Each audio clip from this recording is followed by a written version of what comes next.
走。收到。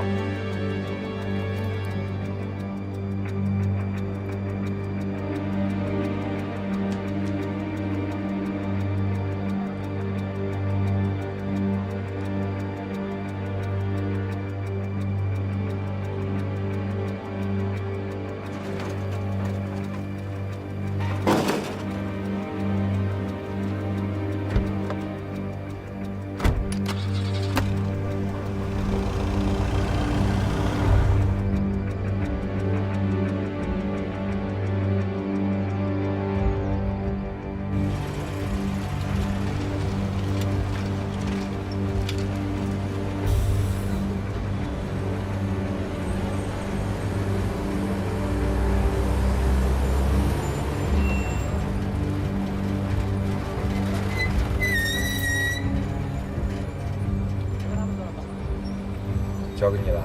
好。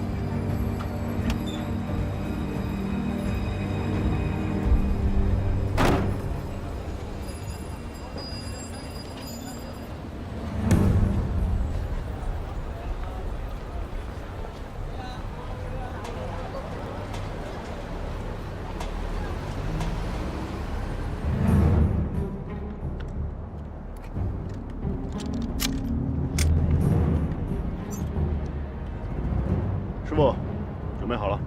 先搁着，还不一定用得上。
没事，周副官。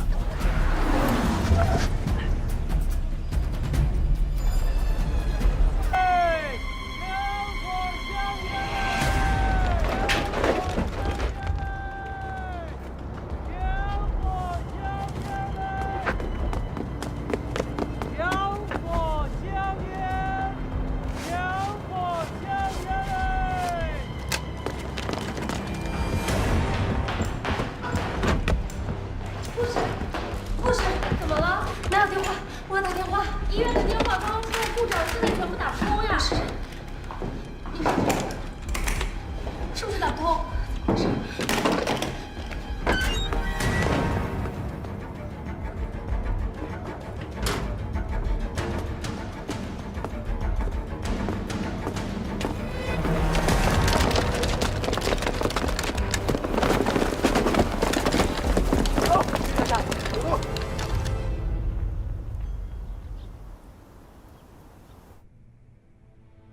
医院的电话为什么突然无法接通？刚才的电话是医院打来的吗？一夜之间，曹必达突然调整了暗杀保护对象，而偏偏在专案组主力离开的情况下，殷千素紧急赶去了医院。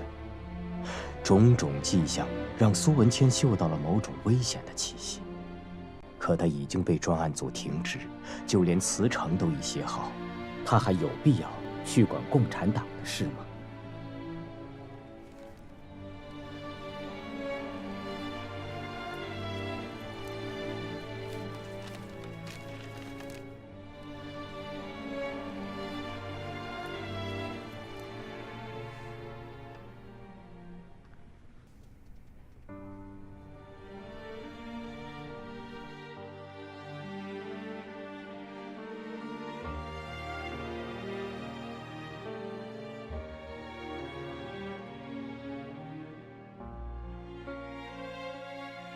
过往的一切，如潮水般向苏文倩涌来。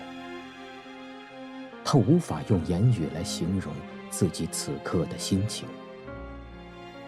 除了那些深埋心底的愧疚与悲伤，他曾无数次地想，如果可以重来，他会将一切终止在何时？此刻，他明白了，真的会有人为了自己的责任，为了光明和美好，在任何情况下都义无反顾地前行。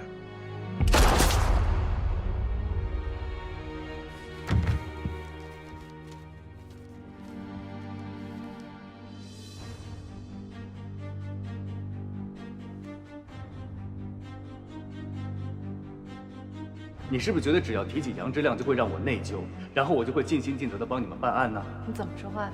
你们不就是普通的同志关系吗？你真的在意他的死吗？你真的在意他的死，你就不会一次次提起他，一次次拿他的死跟我做交易。杀死杨之亮的人就是我，你没有经历过那种害死自己真正重要的人那种撕心裂肺的痛。有权利恨我的，有权利向我讨还血债的人，只有杨之亮，不包括你。我也没有你这么冷血，一次次拿别人的死过来跟我做交易。够了！你知道你说的什么话吗？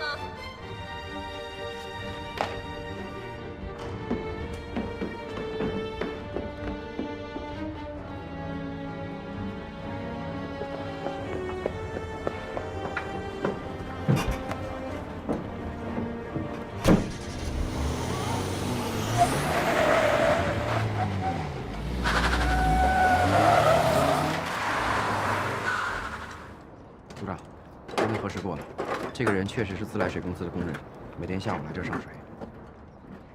解开吧。师傅，你平时都是下午来，为什么今天上午来呢？半个小时前，有人打电话说这儿停水了，让我过来，所以我就赶过来了。可一上来就被你们抓了。认识打电话人吗？听声音听不出来。唐组长，他们是陈晓东代表，是假的，只是个花钱过来的黄包车夫。报告，报告，欧阳副组长让我来报告，医院打电话来说齐先生病危，让易先生已经赶过去了。走，去医院，走。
屋顶有人。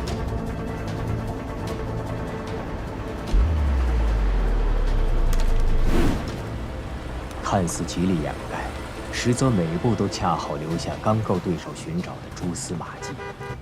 这种声东击西、转移视线的手法，正是苏文倩与史铁城10年搭档生涯中多次使用的。一想到在医院中等待欧阳香菱他们的是什么，苏文倩的心中就不寒而栗。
火力掩护。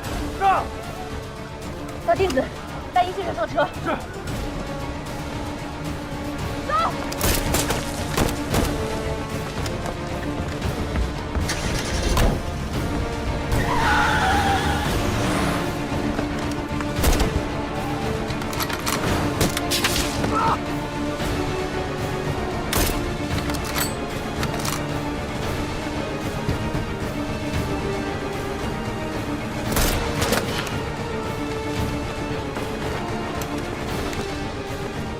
走不了了，快，保护一先生进医院。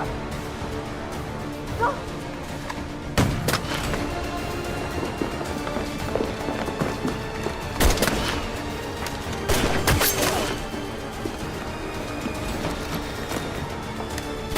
大虎，你们先走，这边俺顶着。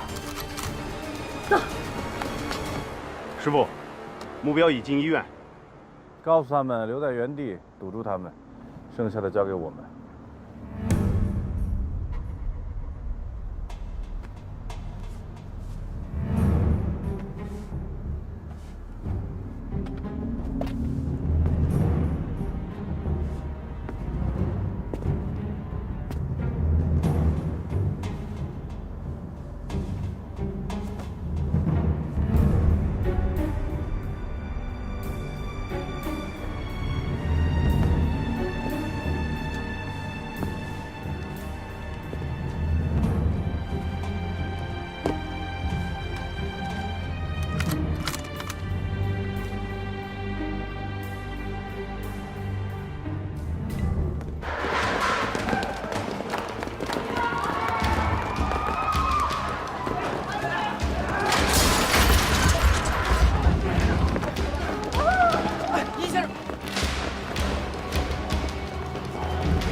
苏教官，你咋来了？殷先生他们人呢？进医院了。里面有杀手吗？听到有枪声，应该有。对面有几个人？一个，挺厉害，不过俺顶得住。正门你守住了，不许放任何人进来。是。我进去救人，掩护我。1、2、3。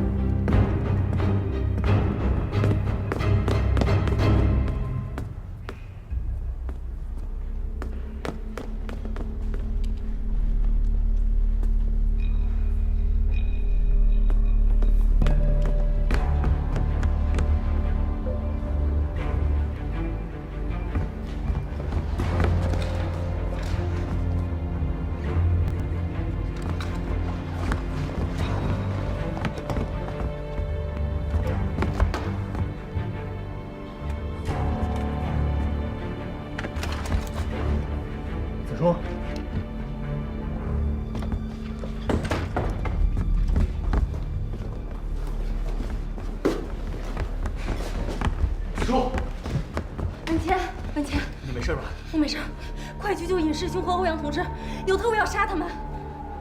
跟我来。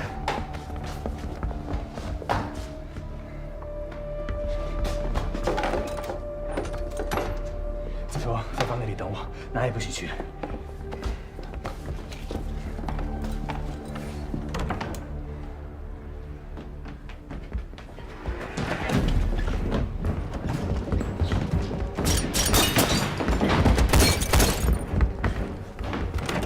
老帅，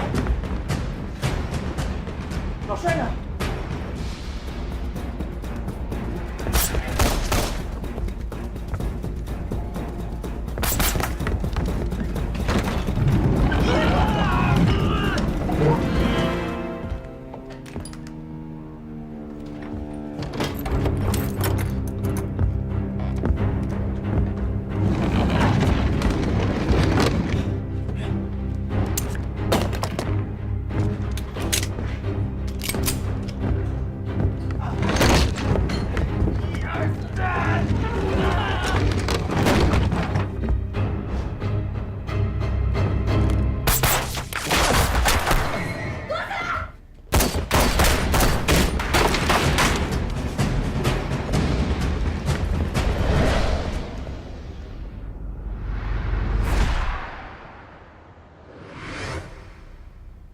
闪开！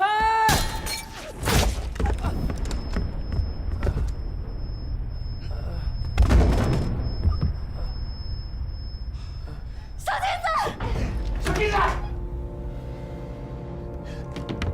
小金子。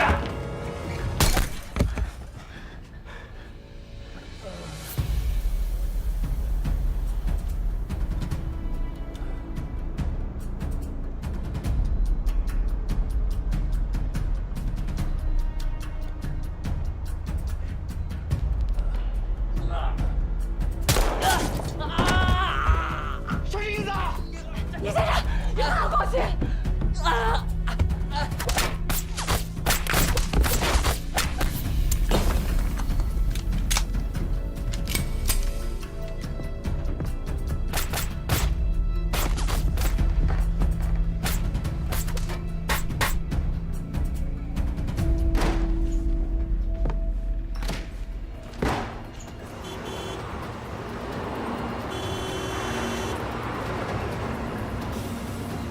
师傅，共党大部队的车已过红湾路口，估计再有5分钟就能到达医院。师傅，共党还有5分钟进入医院，让他到第2车离点接应北伐，5分钟够用。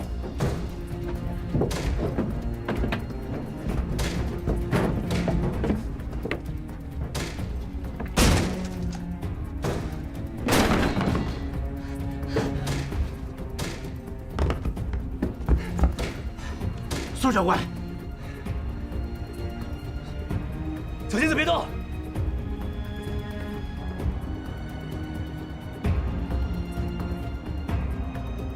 不是，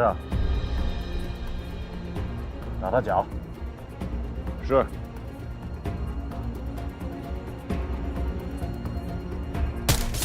小金子，小金子！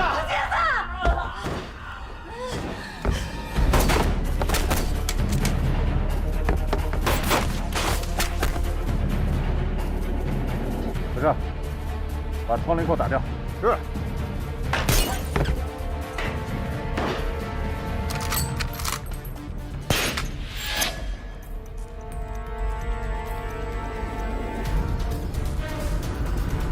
快！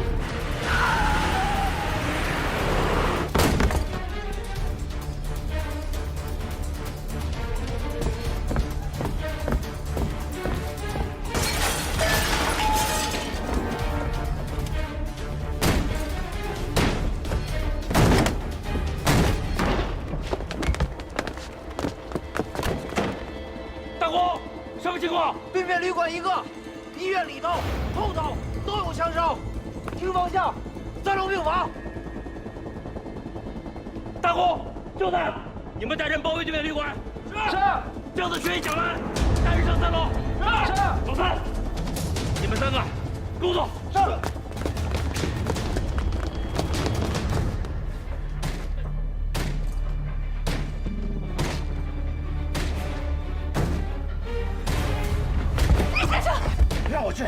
目标是我，我死了，所有人都得救了。你还得保证自己几十万的生命。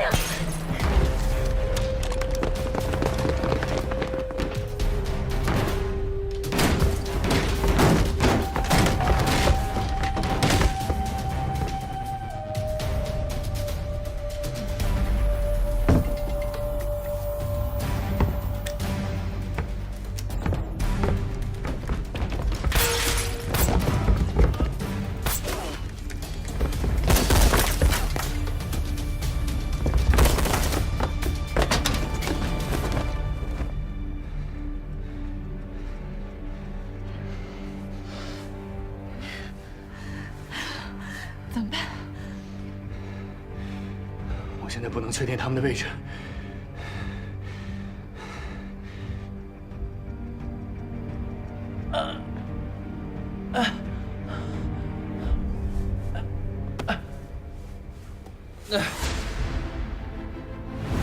无论是狙击手，还是观察员，身上绝对不可以有反光的东西，因为反光的东西会暴露你的位置，暴露位置意味着死亡。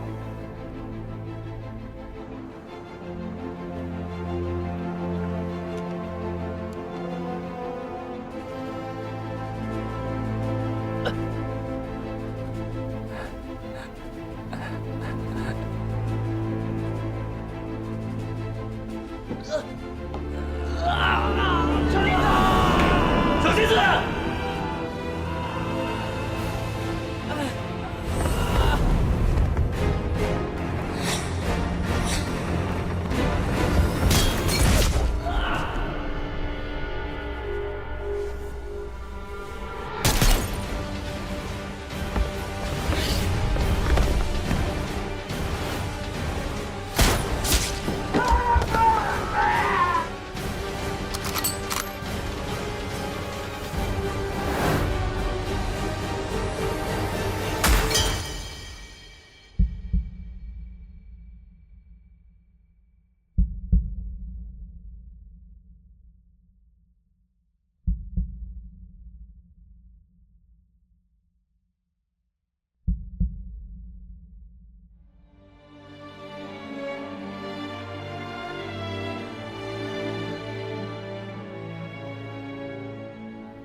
苏教官，您相当于救了我一命啊！我向您保证，以后在任何行动中绝对不再把镜子拿出来。多大了？报告，17。好年纪，继续观察吧。是。苏教官，谢谢。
快点儿，我们跟上，快点儿，跟上跟上，快快快，用力用力，快用力，用力啊，跟上跟上，抓紧，快点快点，快点，动作快军长快，车上不去了，只能找人推，恐怕您得自己爬坡了。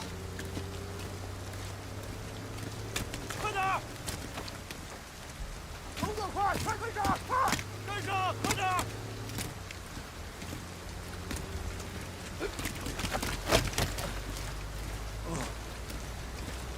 廖大军长啊，您扶我这个闲职的参谋，我怎么受得了这个情分呢？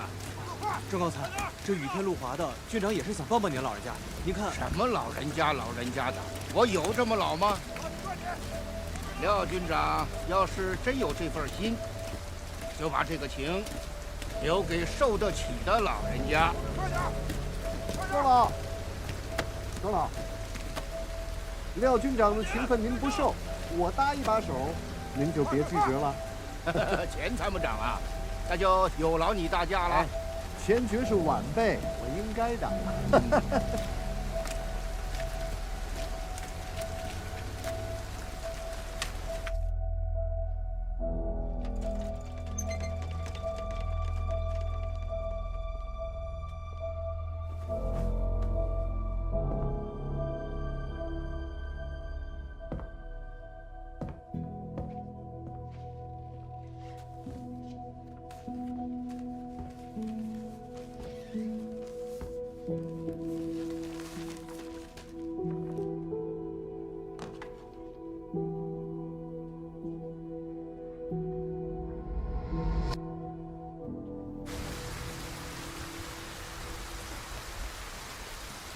哎，庄老，小心点儿。哎呀，哎呀，哎呀，老了，走了几步这个泥水呀，就累了。叫我说啊，庄老，60了，该享享清福了。年轻人的事让他们干着，您就不要自己给自己找心烦了。哎，钱参谋长，你的意思是，你有话要讲？不过是想起了圣人说过的一句话。哦，不吝赐教，请。我记得圣人在《论语记事》一篇中谈养生之道，里边有这么一句叫“及其老也，血气渐衰，戒之在德”。治理呀，这人一上了年纪啊，血弱气衰，有这个心也没那个力量。如果在这个时候还想着自己当年那个威风八面，还死拉着那1亩3分地儿不撒手，还想干出点大名堂来，怕是要折寿了。当然，我说的不是您啊，庄老，您才60，您且得长命百岁呢。哎呀，抽口烟，抽口烟啊！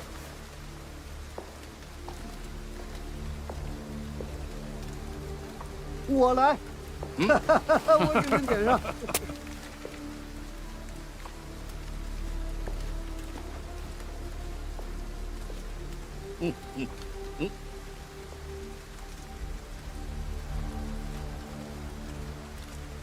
古话说得好啊，锣鼓听声儿，说话听音儿啊。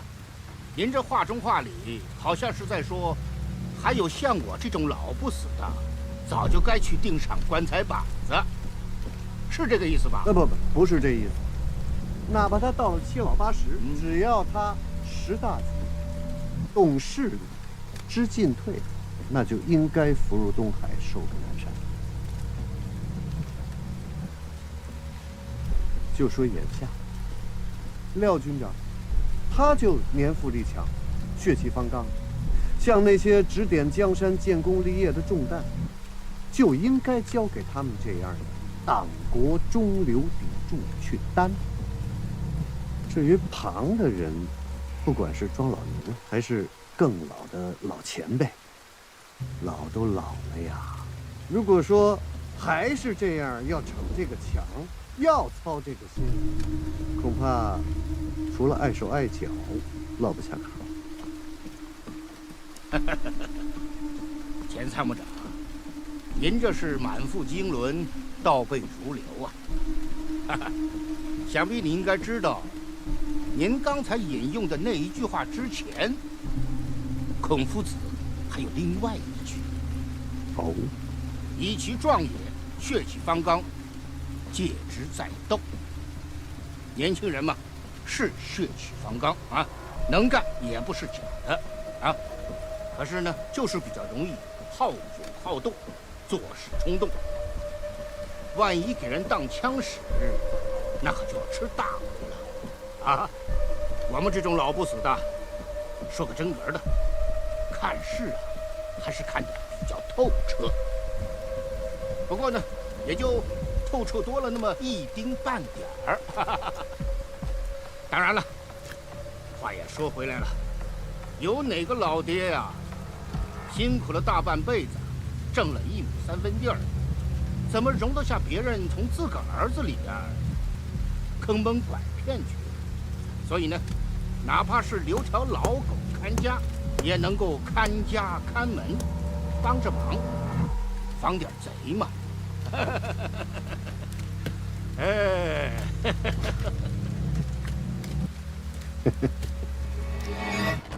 老帅，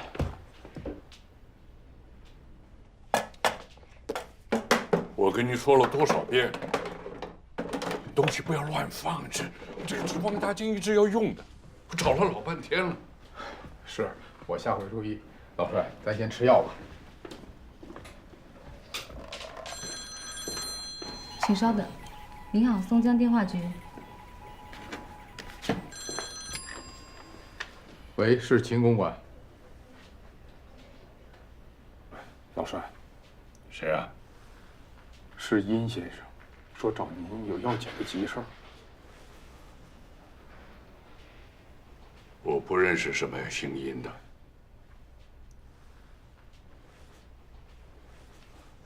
殷先生，对不起啊，老帅他现在不方便接电话。老周，你告诉老帅，不管他生我多么大的气，哪怕不认我这个门生都行，但是这件事真的是10万火急，他必须得知道。老帅，他说事情10万火急，非找您不可。我跟你说过，我不认识什么姓殷的，以后这种乱七八糟的电话不要接，直接挂掉。老，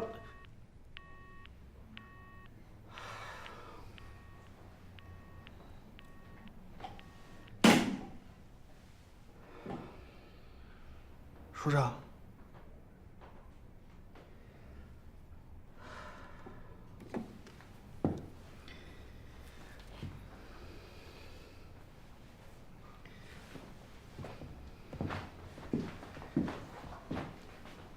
师妹，老帅他中气十足，身体应该没什么问题，你就不用太担心了。谢谢，殷师兄。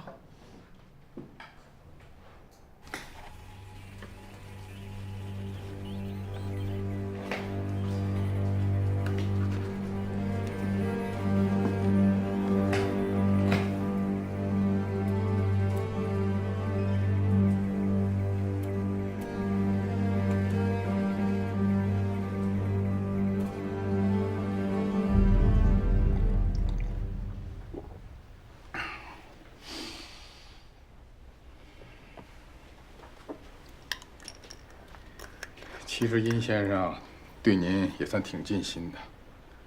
解放军打进松江前，要不是他想尽办法，那保密局那帮人还指不定要把您老弄到哪儿去呢。我又没有求他，爱把我弄哪儿去弄哪儿去吧。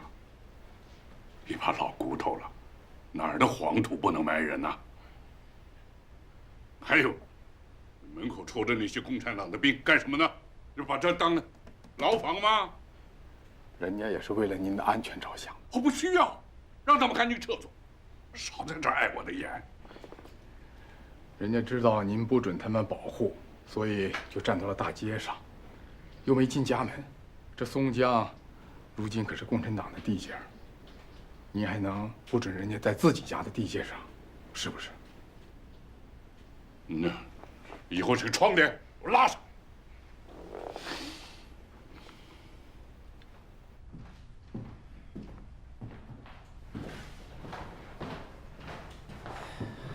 东家既然不上面，我们得另外想办法，但必须先把解放军动态通知掌柜的，让他提前做好准备。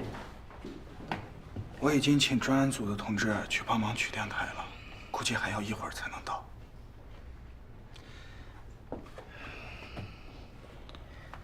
你的伤怎么样？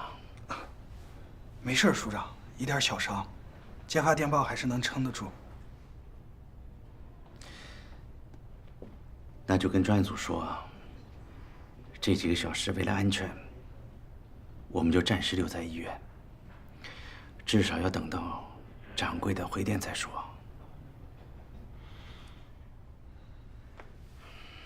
殷先生，请不要打开窗帘，会有危险。啊，对不起啊。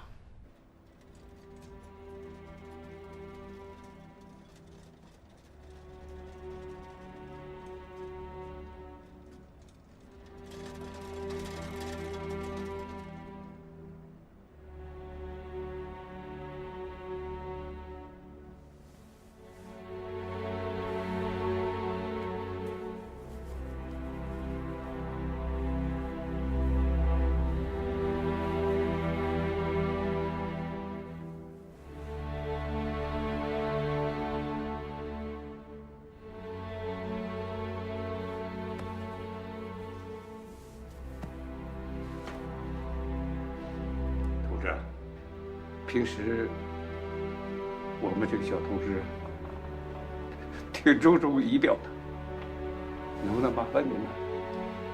放心吧，首长，我们会尽力的。谢谢。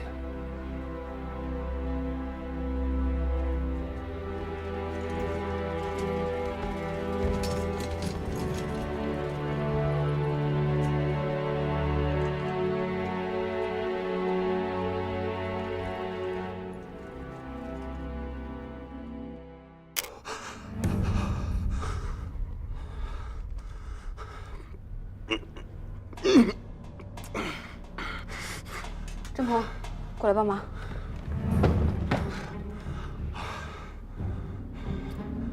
捂住。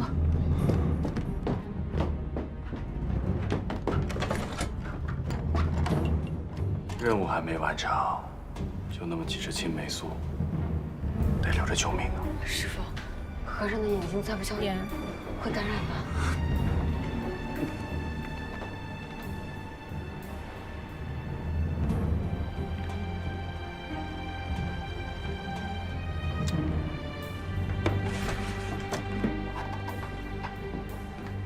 不能用存货，那我出去买。站住！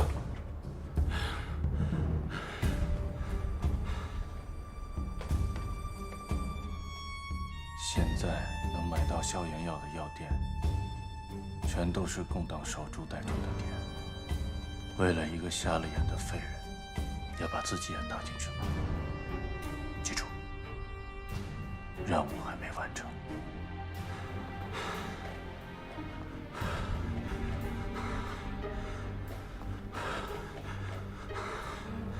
明白了。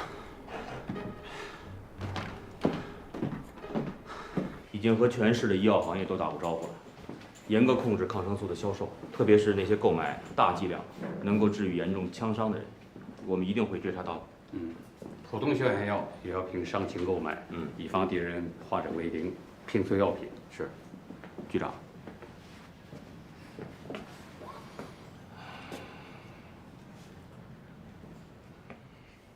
是。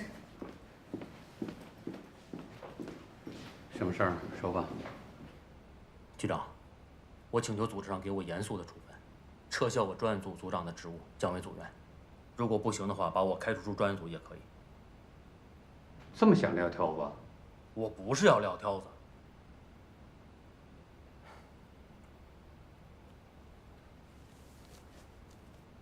你先看看这个，这个是今天蒋兰从我办公桌上发现的。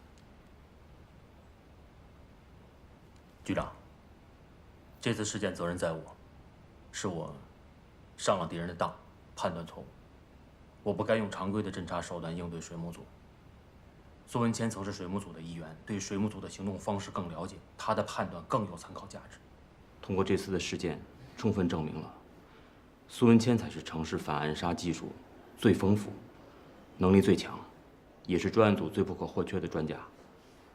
就在行动前，我还鲁莽地撤了他的职，把他排除在行动之外。从他这份辞呈上看，他对我意见很大。你想一想，这个责任，我不担谁来担？所以你就想引咎辞职，为专案组争取留下苏文谦。这可能是现在唯一的办法了。你的请求我明白了，至于你这个组长要不要做下去，不在别人是走是留，是在于你有没有吸取教训的决心。我再给你时间，自己考虑好。是。对了，通讯截获的事儿进展如何？水母组使用的对讲机是移动的，我们现有的技术手段无法截获。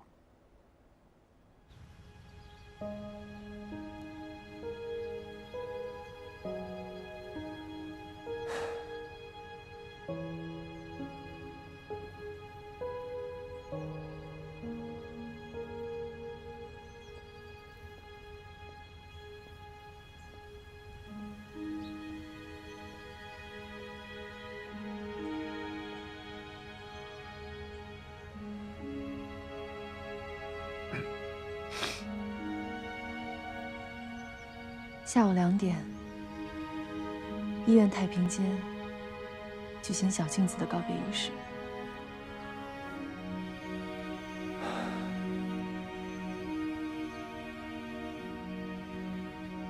他以前跟我说，他当了大半年的兵，就是想端起枪照张照片，给他母亲寄回去。让全家人都知道他当兵了。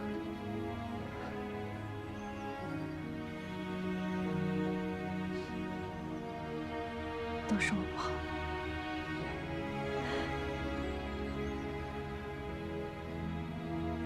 我当时就不应该乱发脾气，应该把资料给你看一眼，多听你说2句，不然小镜子。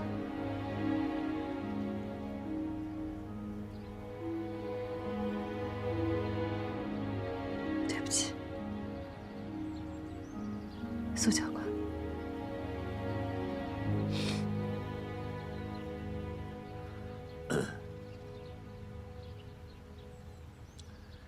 殷先生那边，接下来什么安排？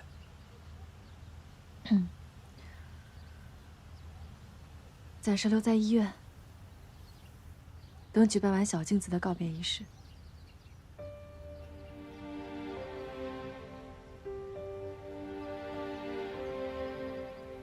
医院现在调来了这么多解放军，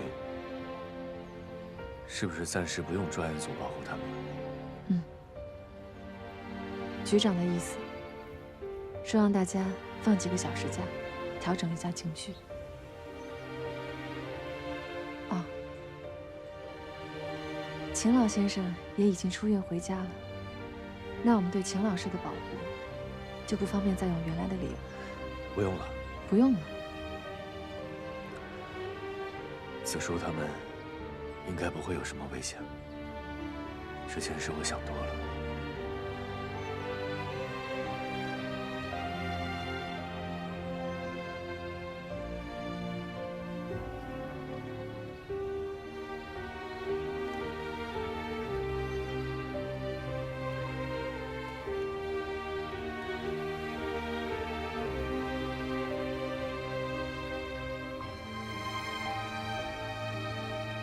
刚才你还叫我苏教官，可我这个当教官的，一节课都没给大家上过。这样吧，趁这几个小时，我给大家上一课。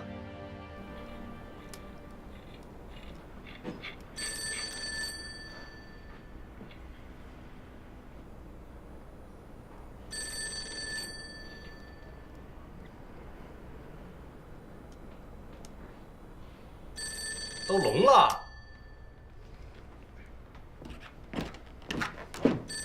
喂，知道了。师傅，好消息，电话局内线通报，11点12分，殷千素往秦家打了一个电话，秦鹤年拒绝接听，直接挂了。太好了，只要殷千素见不着秦鹤年，我们就还有完成任务的机会，师傅。 当然有机会了。你以为在医院这么小一个跟头，我就栽了？是师傅，我是想这次声东击西，我们的计划行动也算滴水不漏，本该万无一失的，可到了最后，居然还是被人搅了局，而且这个搅局的人毫秒之间不但一枪伤了和尚，就连师傅您，就连我都败在他的手里了，是不是？是。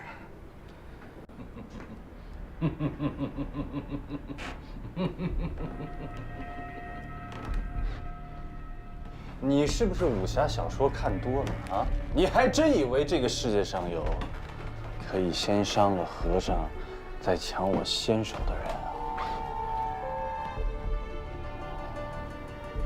我告诉你，我如果要杀那个人，他已经死了9次。 那怎么师傅没有杀了他？因为我舍不得呀。知道那个人是谁吗？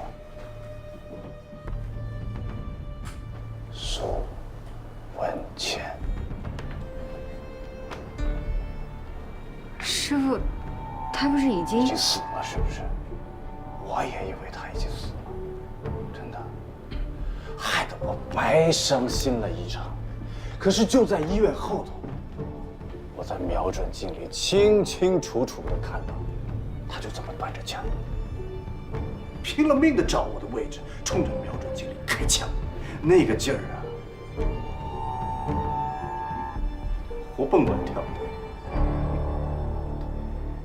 而且我可以告诉你，这是苏文谦整整3年来 开的第1枪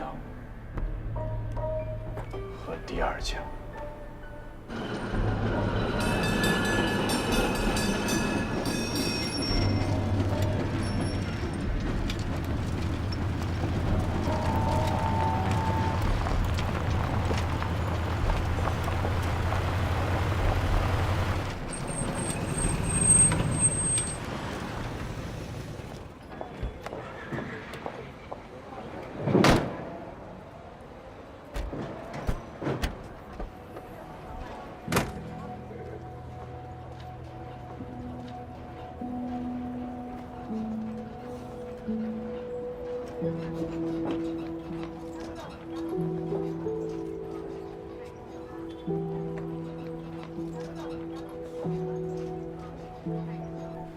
3年前，苏文谦落下了心病，右手开不了枪。也就是因为这个，他就不当狙击手了。这回在医院，他用来开枪的左手。左手？左手还有这种枪法？10年前啊，苏文谦右手受了重伤。 我们当时认为可能就废了，所以就改练左手。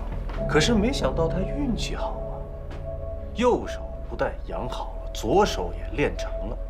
所以后来他闲着没事儿就经常练左手。那个时候我就天天说他，我说一个枪手，一只手上的功夫都已经是永无止境了，怎么每天会有那么多的闲工夫去练这些猴把戏呢？是不是？谁能想到，今天就是这猴把戏，还真派上用场了啊！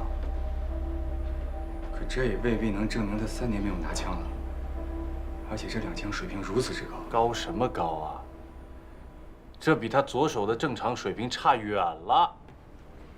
这就是证据2，开了2枪，全都打在瞄准镜上。第1枪偏了2公分，外壳打碎了。第2枪就更离谱了，居然打在支架上。而且你们是没看到，他第1枪和第2枪那个动作慢得像老牛拉破车一样，生死攸关呐。他苏文谦但凡是昨天拿到的枪，水平都不至于这么下三滥。哎呀，再说到证据3，还是这瞄准镜。就是因为他冲着瞄准镜开枪，也就说明了他苏文谦不到最后1秒，他都不会开枪，他潜意识里还是不敢杀人。这什么意思？什么意思？这说明他当枪手最基本的心态都没有，就这一条，板上钉钉。他苏文谦就是这3年头一回端枪，错不了。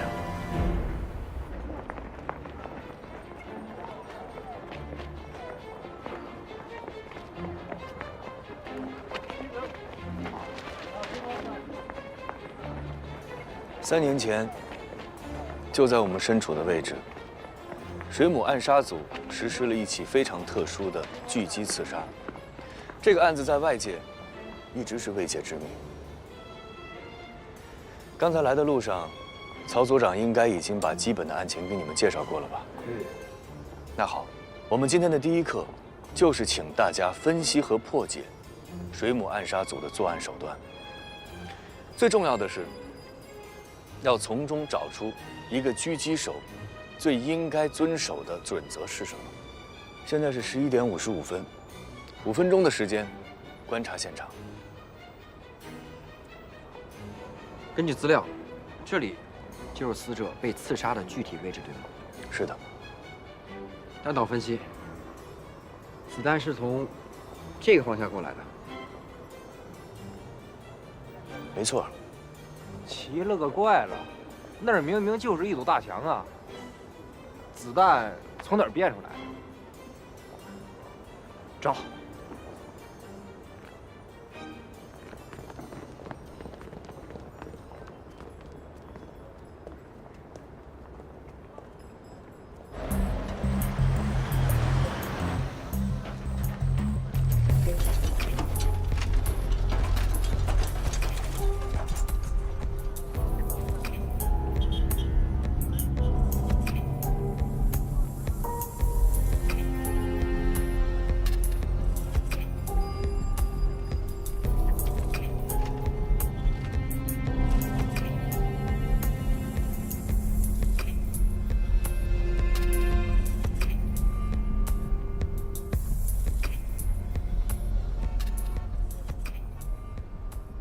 如果真如师傅分析的那样，我们的麻烦就大了。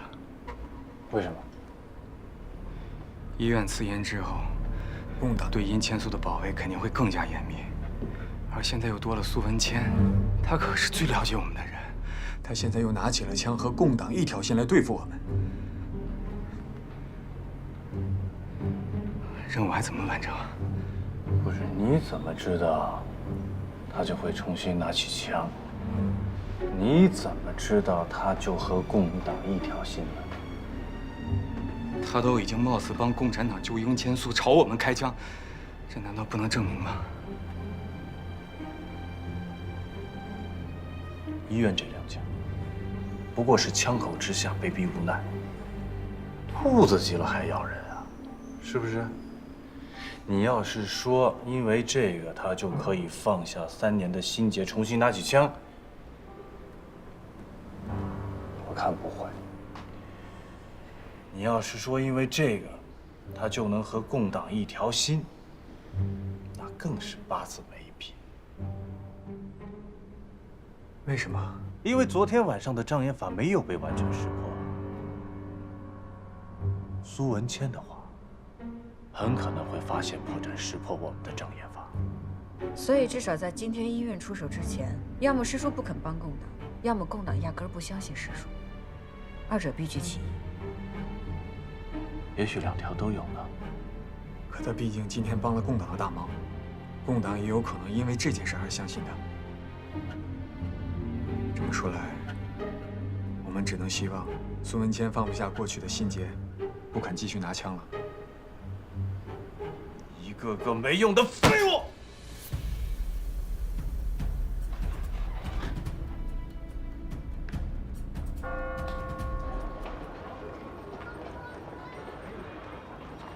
时间到。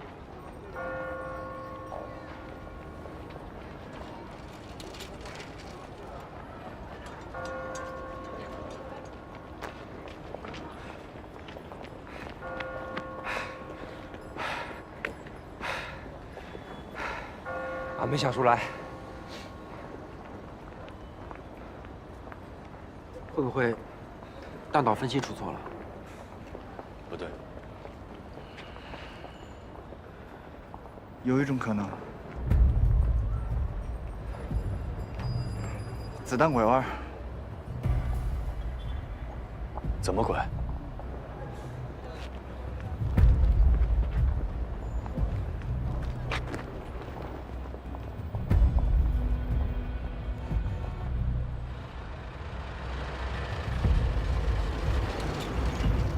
从现场看，唯一能把子弹打到广场入口又接近弹道分析角度的，只有这条通道。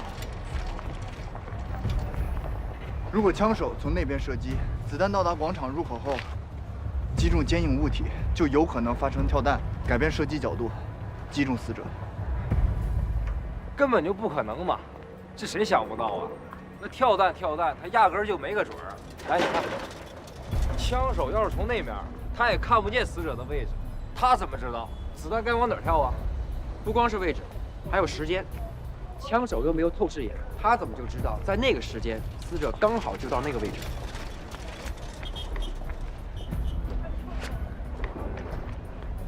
我也觉得不可能。看不到目标，怎么瞄准射击啊？苏教官，有的人研究了3年，都没有找出答案。你让他们用5分钟破解，这不太现实吧？那我给个提示。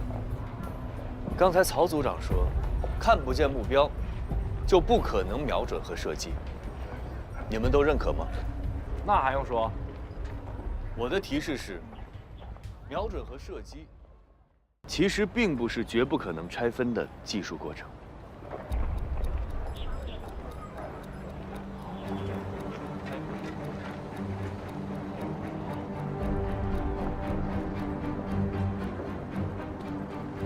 也就是说，一边有人从这边射击，一边有人从广场入口的方向瞄准。那个负责瞄准的人，可以从这里观察到汽车到达的位置和讲台的位置。汽车一停，人一上台，马上计算出子弹需要折射多大角度，然后马上选定条件符合的具体弹着点，发信号给那边的枪手。在枪声响起的时候，负责瞄准的人已经趁乱逃离了，所以子弹的来源方向当然是一堵墙。不可能！如果是这里的话，应该会留下肉眼可见的弹着点，但是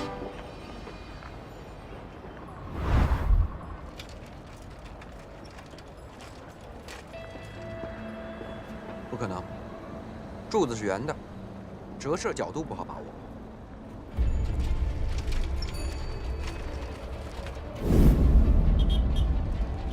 组长，你怎么看？苏教官，如果之前我们的一切推论都是成立的话，我有一个想法，当时是不是有一个什么特殊的仪器，改变了弹道轨迹，让它精准地射向了目标？而上面那个已经生锈了的痕迹，就是当初你们安装那个仪器时留下来的。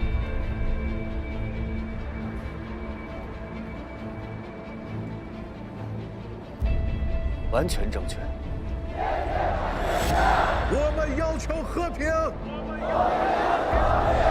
停止战争，期盼和平，停止战争。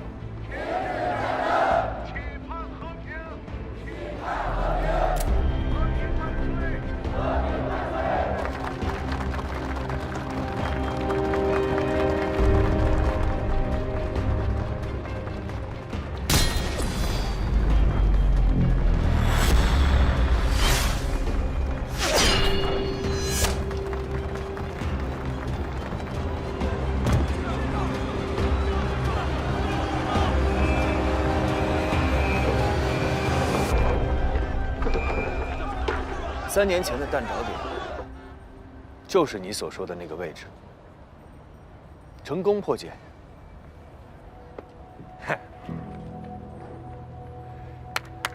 精彩！哈哈，瞄准和狙击拆分开，开了眼。苏教官，这么绝的招儿，当初你们是怎么研究出来的？给咱们讲讲呗。是啊。苏教官，感谢你为我们上了精彩的一课。原来瞄准和狙击都是可以分开的。不，正好相反。这一刻，我不单要你们破解这个案例，更重要的是想告诉你们，瞄准和射击是绝对不可以拆分的。一个狙击手最基本的底线和原则，就是要知道自己枪下的目标是谁，绝对不可以把确定目标和瞄准交给别人。如果那样，你将无法掌控目标是谁，也无法知道将倒在你枪下的是怎样一条生命。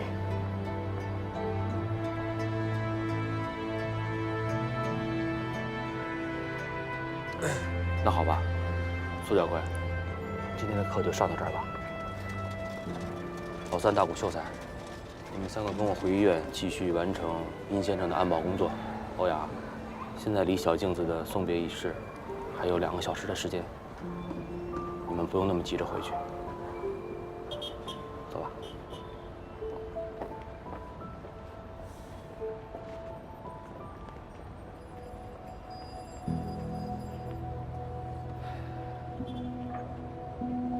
谢谢你为我解开了3年的困惑。这是我欠你的。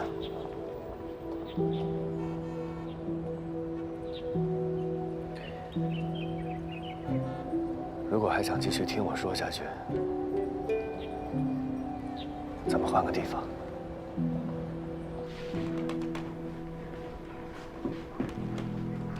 可是，师傅，我们怎么才能弄清楚，师叔到底是一时情急，还是会从此再当狙击手？这也是我在想的一个问题，但答案只有一个。是什么？找他，现在就去找他。报告，松江陈市长接电。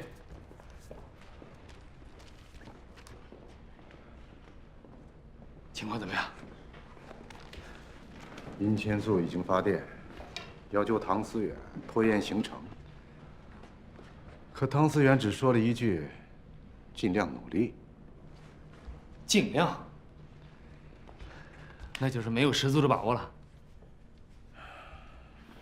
以士兵团的组成情况来看，他这个外来和尚说话，还真未必管用。好歹也是一个司令，大事拍不了板，拖个天把时间呢，总不至于完不成吧？不管怎么说，我们要留好备份。通知先头纵队，按原计划执行，争取明晚抢占衡州。是。同时，通知野战军各主力部队，全部给我压下衡州。是。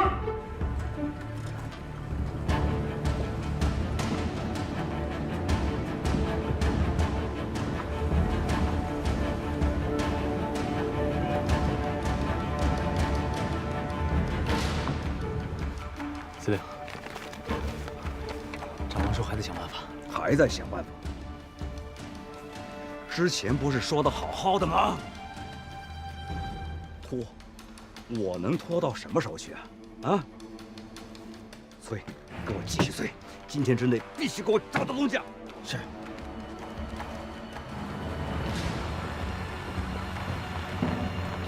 上。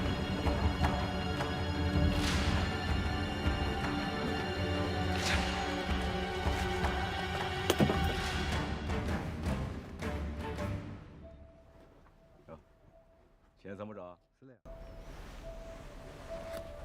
有事吗？哎呀，唐司令，真是日理万机呀！啊，这刚刚落下脚，东西都没收拾好呢，就忙活上了。哎呀，这雨下的实在是太大了，部队走不动啊！你看，好不容易雨停下来了，所以我领部队暂时休整，耽误了行程，总得要跟上头汇报一下，对不对？啊，我说呢，咱们商量好的，抓紧时间尽快通过衡州，这怎么部队就停了呢？哦，是您下的命令。嗯。哎呀，这一路上不是水就是泥，部队消耗很大呀，我总得要体恤一下弟兄们，对不对？可天气预报说未来几天全是大雨，咱不趁着现在雨停了赶路，难道等雨下大了再走吗？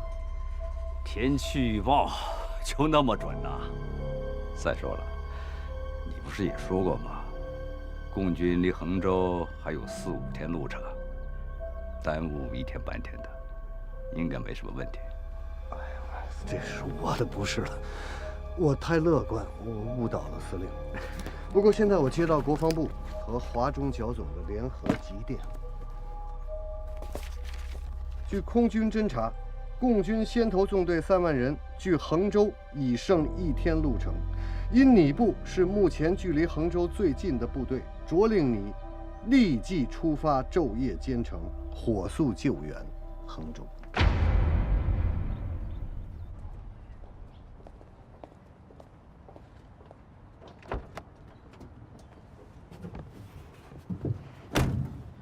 师傅，刚刚附近的几家商贩打听过了，12点钟前后确实来了2辆公安局的车，他们在广场入口大概待了半个小时左右，又是观察又是比划。听他们描述，其中有个人应该就是师叔。果然来这儿了，我早该想到。这钟楼广场跟师叔到底有什么关系啊？上次共党就是带他来的这里，这次您猜他又会来这儿？3年前就在这儿，苏文谦杀了秦鹤年的秘书杨志良。就是您上次跟我说的那个共党特工。苏文谦这个人啊，多愁善感，一直以为杨志亮和他是好朋友。哎呀，这个弄的这个玻璃心碎得跟渣似的，就是因为这件事。发誓再也不拿枪。可是今天他破了3年前发的誓，开了第1枪。我早就应该想到，哪儿打的结就应该在哪儿解，还真的来这儿了。现在来晚了，不好找了。倒是还有个事儿，他们一起来，但不是一起走的。公安局的车先离开，应该是往医院的方向，剩下师叔还有一个女的。据他们描述，这个女的应该就是上午在医院里碰到的那个女公安。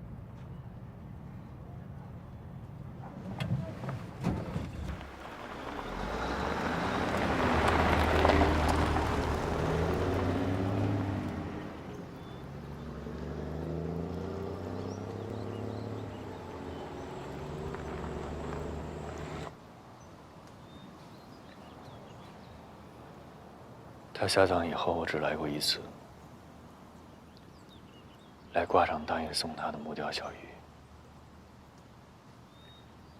从那以后这3年，我都没有再敢来过。直到今天以前，我都不敢相信，我会再拿起枪，再次站到这里来面对他。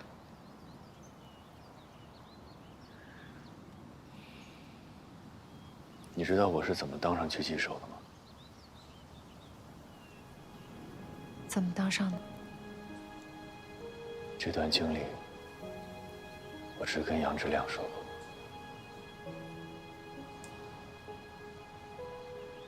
我是松江人，我父亲早年留学美国，是中国第一代的美术设计师，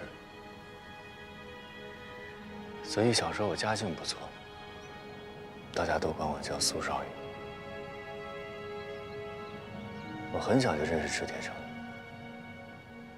但是他跟我生活相反。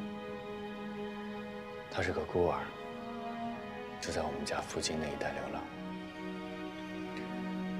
当时松江的流浪儿很多，受尽欺负。池铁城为了保护自己，跟谁都敢玩命。尤其是我们那一代的富家子弟，有一个是一个，都被他揍过。但除了我，因为我和他都喜欢玩弹弓，而且我弹弓打得跟他一样好。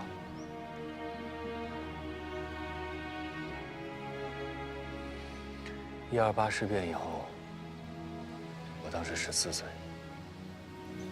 全家人都被日本人杀了。我也成了孤儿。当时我特别想去报仇，池铁城拦住我，说我那个时候去报仇就是送死，我得先有能报仇的能力。他当时拜了个师傅，师傅也算是义父吧。他是赏金杀手。就是拿钱杀人的那种。当时在整个江浙一带，他的价码是最高的，因为他只要收了钱，就绝不会失手。后来他年纪越来越大，也干不动了，就想找接班人。他其实早就注意到我和池铁城的天赋了，借这个机会。他就收我们俩为徒了。所以他是想培养你们当接班人。一开始是这样，但后来就变了。他虽然是个赏金杀手，但是人不坏。他就是个枪迷，但也真心欣赏我们俩的天赋。时间长了，我们在一起相依为命，他就把我们当成儿子来养了。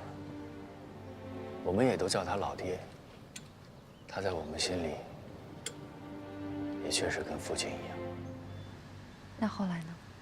当时正好国民政府和德国展开了全面的军事合作，老爹费了各种关系，给我们争取到了名额，送我们去德国学习了狙击。我们就学习了1年，我们俩联手就拿了学校的冠军，提前毕业了。那一年正好是1937年，抗战爆发的那一年。回国后不久，池铁城就告诉我，说军统的代理局长发现了他特殊的才能，亲自招募，让他成为锄奸杀手。这是国与国之间的生死大战，涉及的也都是政治、军事最高层面的较量，难度可想而知。池铁城很兴奋。他觉得这才配得上一个狙击手该干的活，但是他又不想跟军统的那些废物配合，就来劝我跟他一起组成一个杀手组合。我天生对政治、对党派没有兴趣，但是抗日是每一个中国人都该尽的义务，于是我就答应了他，以朋友的身份作为他的搭档。这个就是水母组的来历。池铁城比较在意名声，同时也要向军统报功。我对这些无所谓，所以就用他的代号做了暗杀组的名字。然后你也就成为了水母背后隐形的木鱼。38年到39年，我们在南京、松江一带连续刺杀了好几个日伪的重要头目，渐渐也有了名声。就在这个时候，我们水母暗杀组接到了成立以来最艰巨、最有难度的任务。刺杀武藤和白松崎的一战，让你们成为了杀手界的传奇。其实那次刺杀，不只是我们俩完成。如果没有别人的牺牲和帮忙，我们是完成不了这个任务的。这其中就包括杨志良。但是我听说，他只是帮你们接了一个电话。如果没有那个电话，武藤根本不会出现。杨志良也是冒着生命的危险，一旦暴露，必死无疑。其实我以前对杨志良的印象就是一个文弱书生，一开始我们找他帮忙，他就犹犹豫豫不肯帮忙。我们都认为他是胆小鬼，但其实后来才知道，他早就是你们共产党的地下党员。是啊，作为地下工作者，配合军统的刺杀行动，他确实没有办法擅自做主，需要汇报得到上级的批准。当时更没有想到，刺杀完成以后，冒着生命危险，把我们从枪林弹雨中救出来的，居然是那个看似胆小的文弱书生。我当时恢复的挺快的，大概1个星期我就醒过来了。每次杨志良来找我，我们都会说说话，从开始的寥寥几句，到后来无话不谈。也就是那个时候，我和他成为了好朋友。就算这右手恢复不了了，你不是还有左手吗？把左手练出来就可以了。哪那么容易？你说过，你天生一双开枪的手，不是一只。既然右手可以百发百中，那左手为什么不行呢？我试试。记住了，你答应我了。当然，右手咱也不能放弃。谁说他一定不能恢复？再来，至少坚持完这一页。哎，啊，好，抓紧，可以吗？开始。狂风，哎，没关系，再来。放轻松，放轻松，放轻松，来，小姐，准备，开始。飘雨的黄昏，狂风无休无止。我望着摇曳的树枝，思索着万物的伟大。非常好，我们再来一首胆小的。但是，一个胆小的人，敢配合刺杀日本中将吗？会冲进枪林弹雨里救人吗？能一边晕血一边做完整台手术吗？我觉得，为了拯救生命，可以直面自己内心无底黑洞的人，才是真英雄。反过来，和你相比，我倒觉得我是有问题的。你有什么问题？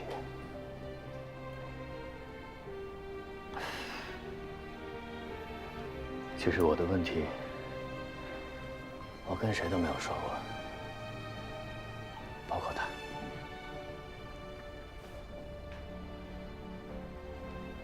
我一直在怀疑我自己，我到底是一个正义的勇士，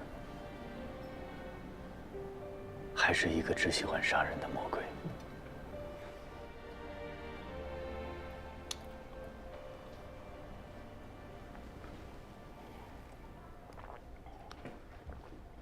其实开枪本身，它只是一种技能，无所谓对错。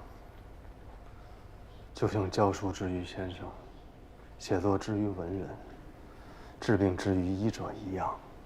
你有天分，有兴趣，肯下功夫把这门本事练到最好，这更没什么不对。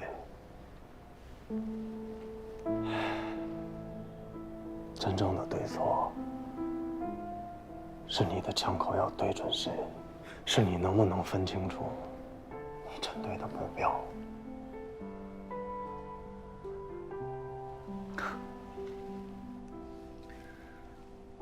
我是个杀手，我的目标是任务决定的，不是我。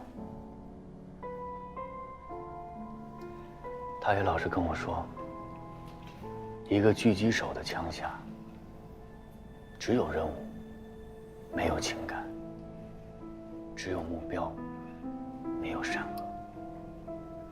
这才是最高境界。这我不同意。枪是死的，人是活的。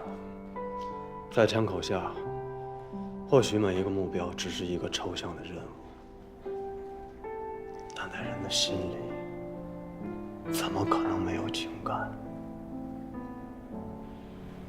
那一条条生命，怎么可能没有对错和善恶？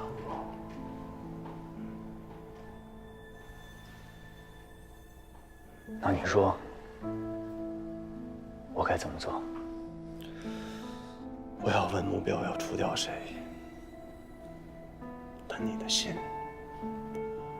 中有善良，有正义，你就能分清目标。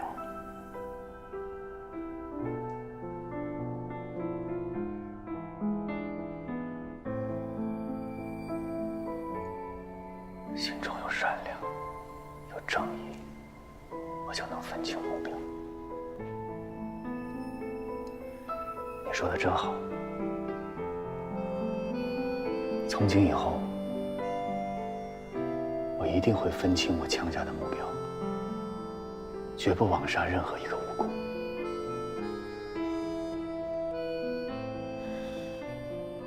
那我们说定了。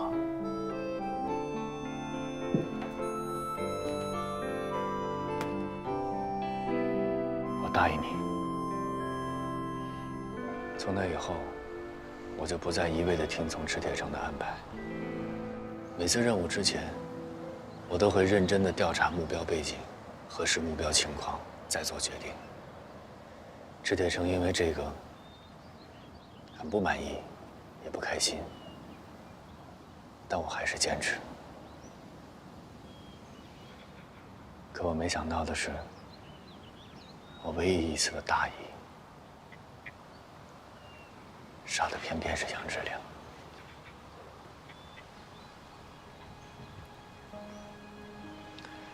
1946年，抗战快结束1年了，没有日本鬼子和汉奸可以杀了。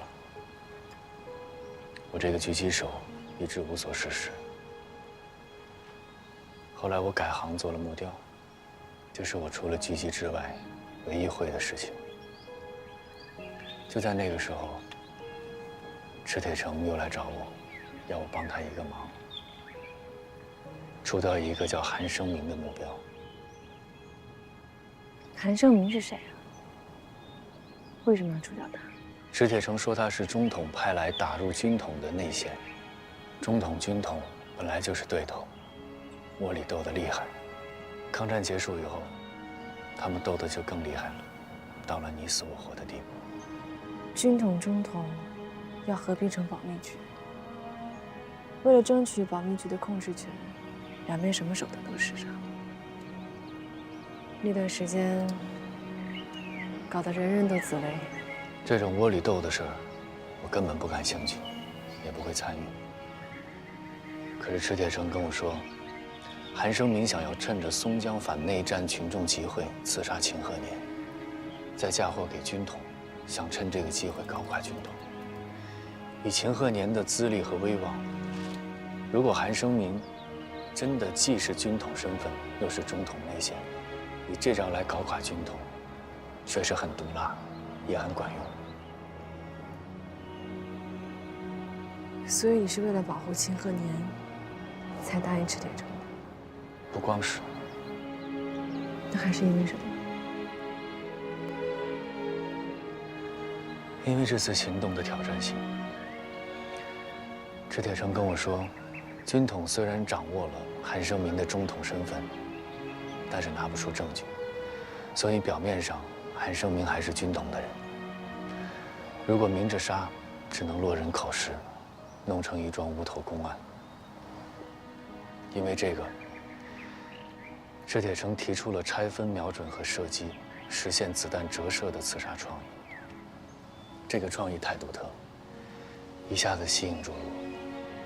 一开始，刺杀方案只是个雏形，但是随着一次次的难关被攻破，我无法自拔，越陷越深，迷上了这个前所未有的挑战。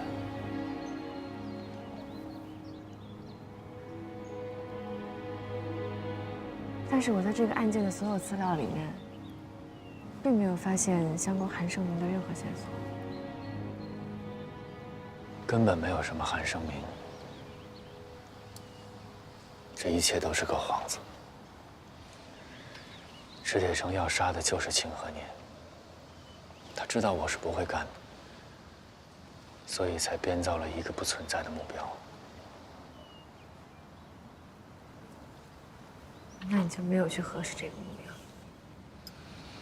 没有。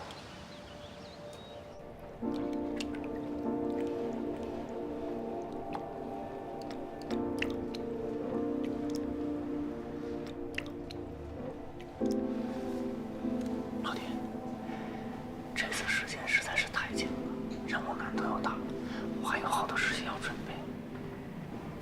您能帮我一个忙吗？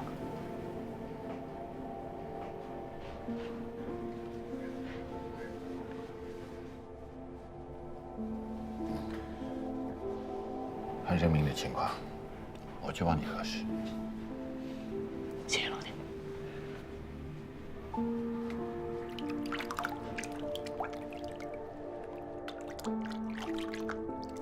那一次我相信了赤铁城，没有亲自去核实目标。也就在行动的那一天，我在街上碰到了杨志良，他还带我去拜访了一位松江的故人。到了，就在前面。这儿。哎。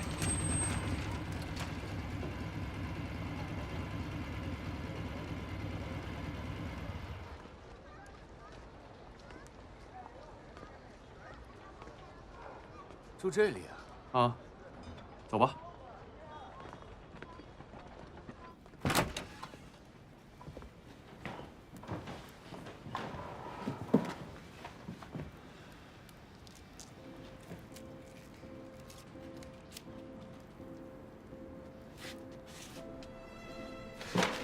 小心！我来。谁？小叔。小姐。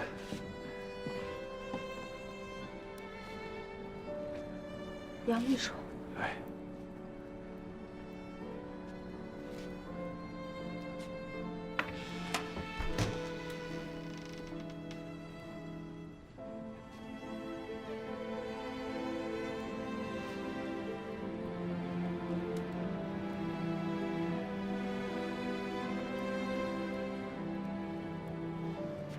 是我，文谦。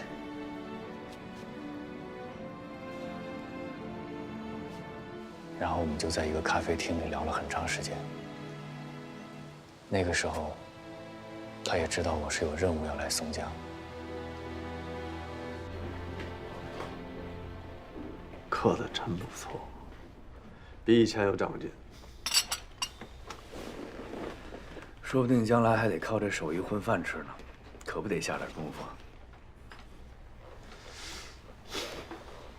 可你跟子舒说，你和赤铁城来松江是有行动。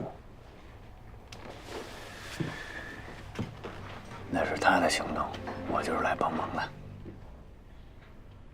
哎，你说晚上才能带赤铁长去见萧协和子书，那相等的时间，我是在想。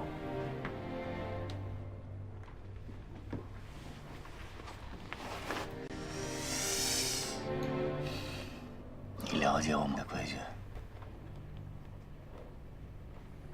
这问题我回答不了。哎，那目标你核实过了吗？核实过了，最近太忙了，分不开身。不过我叫别人核实了。别人帮你核实的，可靠吗？放心吧。开枪之前分清目标，我答应过你的，我不会忘的。 对你，我一直都有信心。这就对了。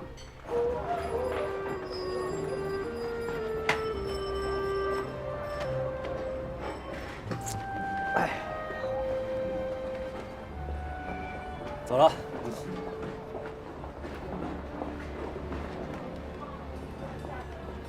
这个送我了，我留个纪念。 这个太旧了，找时间我给你做个新的，保证比这个强。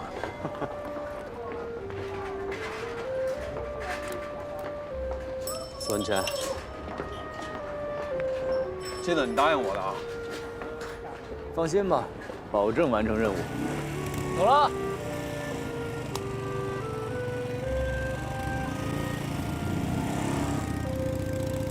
我当时完全没有在意他最后的那句话。 没想到他要提醒我遵守的，远不仅是送他一块木刻的承诺。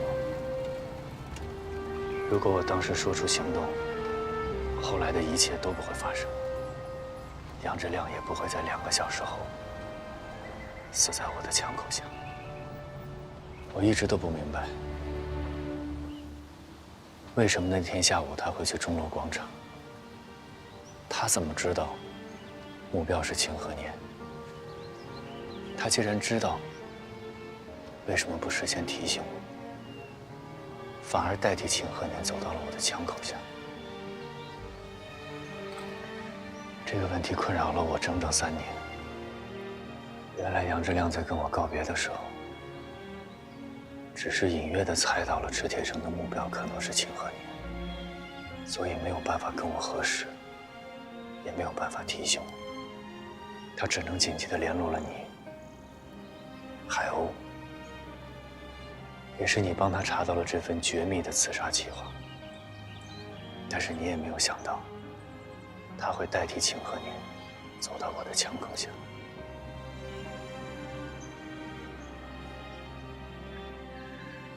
我一直不明白的是，他既然知道目标是秦鹤年，为什么不阻止他去钟楼广场？为什么偏偏要选择牺牲自己？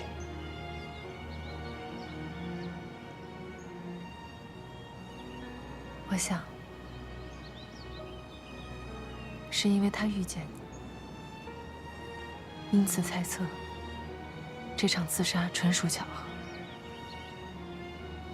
如果他告诉秦鹤年，这次是可以躲过去，可是，一场没有完成的自杀，是不会有人相信的，更不会引起社会舆论的关注。 而水母组肯定会再次行刺，下一次就没有这个运气了。秦鹤年肯定也躲不过去，所以他才决定用自己的生命去向这个社会证明，确实有谋杀秦鹤年的阴谋，而这样。 保密局也就不敢再对秦鹤年下手。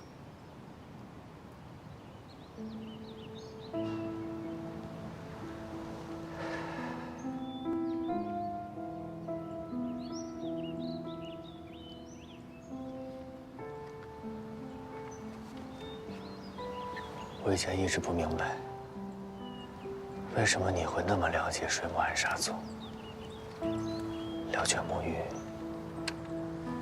了解杨志良和我的关系，甚至知道那块木雕小玉是我的信物。现在我明白了，你是他牺牲之前唯一的联络过的人。我以前居然还以为你是要拿它跟我做交换，其实你只是想告诉我，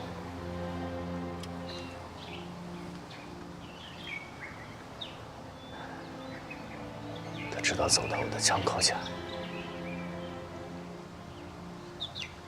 还相信我是个好人。